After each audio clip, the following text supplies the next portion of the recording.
Hi friends, তোমাদের কাছে আজকে একটি অন্য রেসিপি শেয়ার করছি। পিৎজা।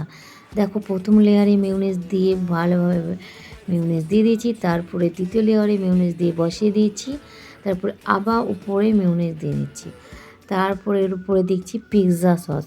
এটা মিউনিসটাও বাড়িতে তৈরি করা আর পিৎজা সসটাও বাড়িতে তৈরি করেছি। তারপরে ভালোভাবে পিৎজা সসটা দিয়ে দিলাম।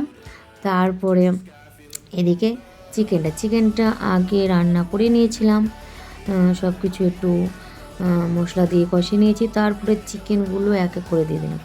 তারপরে এদিকে দিয়ে দিচ্ছি পেঁয়াজ, ক্যাপসিকাম। এখানে দু রকমের ক্যাপসিকাম আছে, হলুদ আর সবুজ। তারপরে কর্ন, যেহেতু কর্ন ছিল সেজন্য কর্ন।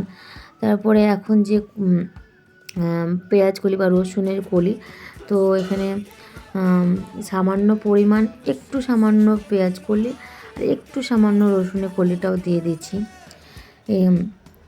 এটা ছিল বলে দিলাম, এটা তোমরা না দিতেও পারো। তারপরে দেখতেই পাচ্ছ চিপসটা গ্রেট করে চারিদিকে ভালো করে দিয়ে দিচ্ছি, এটাই তো মেন। তারপরে চিপস দেওয়ার পর তারপরে এদিকে সামান্য পরিমাণ দিয়ে দিচ্ছি গোলমরিচ গুঁড়ো, তারপরে দিয়ে দিচ্ছি কিছুটা চিলি ফ্লেক্স। তো দেখো, আমি চিলি ফ্লেক্স দিয়ে দিলাম পারো, তো আমি এটা দিইনি।